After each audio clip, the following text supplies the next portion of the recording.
Roman Reigns पे basically अगर इस राइवलरी पे वीडियो बनेगी तो फिर उस मूवी का नाम होगा खून भरी आम।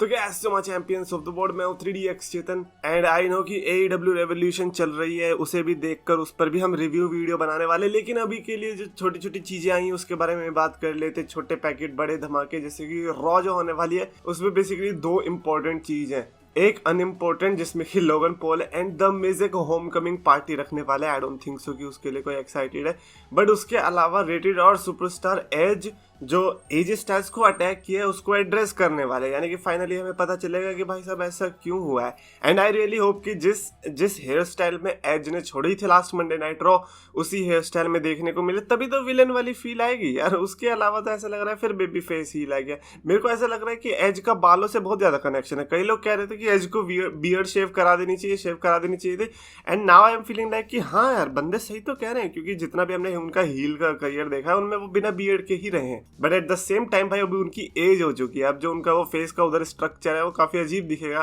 तो I think you will regret seeing without beard. But हाँ, मैं सर के हेयर की बात कर सकता हूँ कि अगर सर के बाल जो पहले की तरह दिखे, जो पिछले रॉ में दिखे थे वैसे ही लगे तो शायद ज्यादा मजा आएगा। और एक जो वो बिग रिटर्न टीज कर रहे हैं, मतलब टीज क्या अनाउंस ही कर दिया है, that is Jerry Lawler is making a special guest appearance. Okay, I don't know कि रोड टू रेसलमेनिया आने वाली है और जेरी द किंग लॉलर जो कि एक कमेंटेटर है, उनको इतना क्या प्रमोट किया जा रहा है। क्या उनका भी हमें मैच देखने को मिलेगा against Vince McMahon? Well I don't no. या फिर वो जो है वही बंदे होने वाले हैं जो कि एज से वो अपडेट लेंगे कि भाई साहब आपने क्यों ठोका, या फिर क्या पता वो होम कमिंग पार्टी में कुछ इन्वॉल्वमेंट दिखाए, या फिर वो ब्रॉक लेसनर और रोमन रेंस के सेगमेंट को कंडक्ट करें। बिकॉज अगर आप इस तरह से प्रमोट कर रहे हो डेफिनेटली आप किसी राइवलरी का पार्ट तो बनोगे। तो ये बहुत इंटरेस्टिंग चीज होगी देखने वाली। एंड एक और चीज, कोरी ग्रेव्स जो कि कहा जा रहा है कि वो ठीक हो चुके हैं लड़ने के लिए, फुल फिट है। एंड लेकिन कार्मेला को उनसे कुछ और ही करवाना है रेसलमेनिया में। तो आई डोंट नो कि कोरी ग्रेव्स क्या पिक करने वाले हैं। बट उनसे जब पूछा गया कि वो किसके साथ लड़ना चाहेंगे रिंग के अंदर जब वो क्लियर हो चुके हैं, तो उन्होंने पिक किया किसको? Former WWE champion Seth freakin Rollins को। Why? Because कौन नहीं चाहता सेथ रॉलिंस के साथ लड़ना। एंड अनदर रीजन, उनके बीच NXT टाइटल के लिए हिस्ट्री भी रही है। I mean NXT championship match देखने को मिला है उनके बीच। तो फिर आई थिंक उसी जो पुरानी राइवलरी है वहीं से दोबारा से कोरी ग्रेव्स अपना करियर शुरू करना चाहते हैं। मीनवाइल कार्मेला इज लाइक के भाई ये सब छोड़ो, क्यों ना हम एज की तरह अपना हील करियर शुरू करें। अरे बिस्तर पे आ जाओ ना। मेरे हिसाब से उस सेगमेंट का नाम होना चाहिए फिर बिस्तर पे आके कोरी मारे कार्मेला की थोड़ी थोड़ी। अरे यार ऐसे पे तो लोग अनसब्सक्राइब कर देंगे। नहीं सॉरी, इसको समझ लेना कि ये एडिट हो गया, ठीक है? मतलब अपने दिमाग से एडिट कर दो यार, मैं सॉफ्टवेयर में एडिट नहीं कर रहा जाके, ठीक है? रिकोशे की बात करते हैं। रिकोशे का बहुत बढ़िया फैक्ट पता चला, मतलब जो मेन फैक्ट है उसके बारे में बात करेंगे, बट उसके पहले एक रिकॉर्ड भी बना लिया उन्होंने। मतलब ही बिकेम द फर्स्ट सुपरस्टार जिसने NXT North American championship, United States championship and intercontinental championship जीत रखी है। मतलब फर्स्ट क्या, वो अभी फर्स्ट एंड ओनली ही है। तो बेसिकली जो उनके थीम सॉन्ग में आता है ना, वन एंड ओनली, तो वो यहाँ पर प्रूव हो गया है कि एटलीस्ट कोई तो एक फीट है जहां पर रिकोशे अपने वन एंड ओनली को जस्टिफाई कर सकते हैं, which is great to be honest. And अगर आपको लग रहा है ये ग्रेट है, तो भाई ये तो और भी ज्यादा ग्रेट था जब मेरे को पता चला कि यार ये तो मतलब भाई बंदा अलग ही लेवल पे खेल रहा है। तो रिकोशे ने बेसिकली ट्विटर पे ये रिवील किया कि स्पीकिंग ऑफ कॉन्टैक्ट्स, मेरा राइट कॉन्टैक्ट जो है बहुत ही जल्दी आ गया था उस मैच के अंदर, तो इसीलिए मैं आधा ब्लाइंड था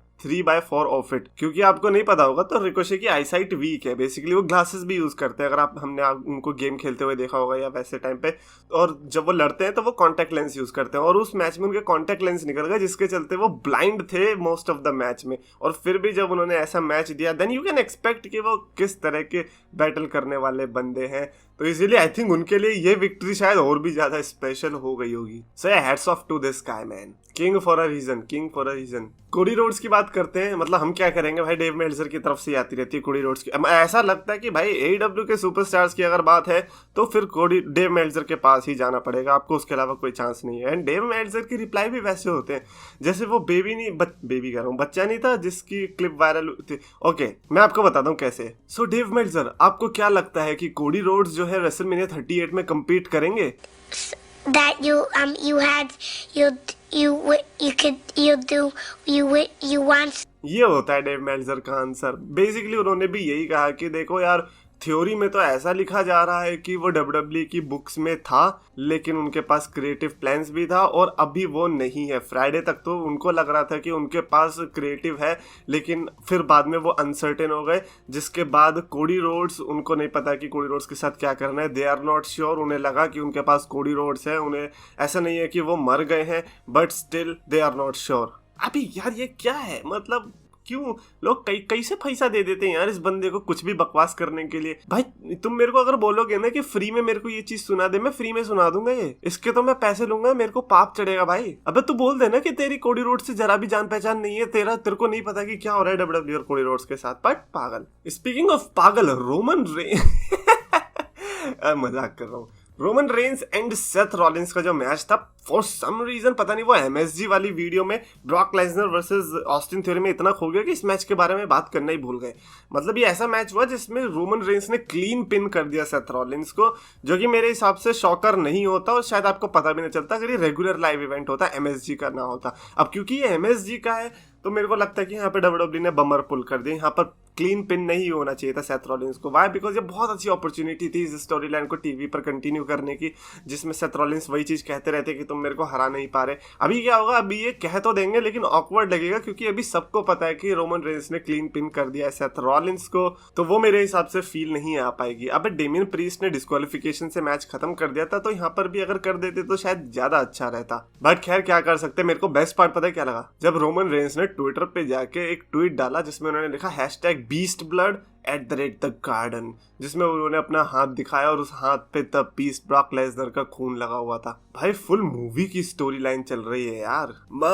अब मैं बदला लूंगा ब्रॉक लेसनर का, उसका खून मैंने चख लिया है माँ, अब मैं जाकर उसका खात्मा करूंगा रेसलमेनिया में माँ। And you know what, after all of this do you want कि इनके भी सिंगल्स मैच हो, like a stupid singles match?